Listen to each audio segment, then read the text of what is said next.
If you want to see the Super Rich at play, then the Croisette at Cannes on a beautiful summer afternoon is where you need to be. Even by the standards of the wealth that you find here on the French Riviera, the man I'm about to meet is wealthy. His name is Prince Al-Waleed bin Talal bin Abdulaziz Al-Saud.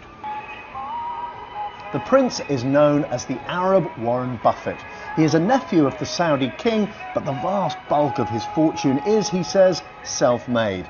His company, Kingdom Holdings, has huge shareholdings in a wide range of businesses, including the second largest stake, after Mr. Murdoch himself, in News Corporation, the company that owns Rupert Murdoch's entire global media empire. So we're on our way now to the Prince's yacht, which featured in a James Bond film. Before we meet the man himself, it's worth putting His Royal Highness's shareholding in perspective. Rupert Murdoch owns 12% of News Corporation. Prince Al-Waleed owns 7%, so he's an incredibly powerful voice in the company. What's more, the Prince is far, far richer than Rupert Murdoch. He's reckoned to be worth $20 billion. Rupert Murdoch, by contrast, is worth a relatively modest $7.5 billion. Cheers, thank you very much for having us on board. I met the Prince on an upper deck of his yacht. Indeed, for having us on your boat. Come and sit down over here. We hope that as this thing unfolds, the truth will come out, because it's very important for me and my company, who are investors in News Corp since 20 years, to get this in order, because ethics to me is very important. I mean, there's some terribly unethical things have taken place at News Corporation. I mean, awful things like hacking into the telephone of a murdered teenager, hacking into the telephone of relatives of British soldiers who've died in action. I mean, these are awful things. I'd just like to correct you. The problems happened at the News of the World newspaper and not at News Corp level. And I like to differentiate between News Corp, conglomerate, and the News of the World that was shut down. And unfortunately, that these tactics that were used by those tabloid newspapers in the UK were done not only by News of the World, but by other newspapers and tabloid newspapers also. But James Murdoch's in an uncomfortable position, isn't he? Because either he knew what was going on and didn't tell the British authorities, in which case he's liable perhaps to a criminal prosecution, or he didn't know, in which case as a manager he wasn't in control of his own organisation. I mean, either way, they don't come out looking good. I think we have to wait for the commission that has been appointed by the Prime Minister and look at the results. Why should we anticipate and predict and preempt what they're going to come up with? The facts are going to come out very imminently and soon, hopefully.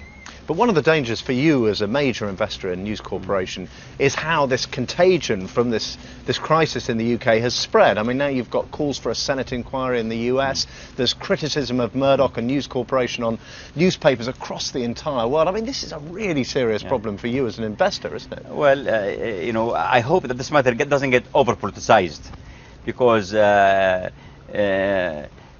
clearly some politicians in the UK and the United States right now would like to set the record clear and take revenge from Mr. Murdoch's conglomerate that was not really on their side some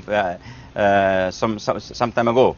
I think this thing should not be over-politicized. I think we should give the Commission its right to investigate the whole process and to come with its findings and to the Prime Minister, and then accordingly we can really see how high this thing went up. But what do you think as a major shareholder? I mean, you're the second biggest shareholder after Rupert Murdoch himself. I mean, you know, what have you been saying to Rupert Murdoch about what's been happening? What I say to Mr. Rupert Murdoch and James Murdoch, who are my friends, who are my allies in News Corp and in my company in Saudi Arabia, Rotana, I said to them that you have to cooperate fully, and they are going to fully cooperate with the commission that has been appointed by the Prime Minister to dig deep and get the truth out, and nothing but the truth. They know exactly my high ethics when it comes to business, and frankly speaking, from my dealings with them, I've witnessed nothing but high ethics in the past 20 years. You know, the B-Sky-B was a key part of the strategy for growth of News Corp, wasn't it?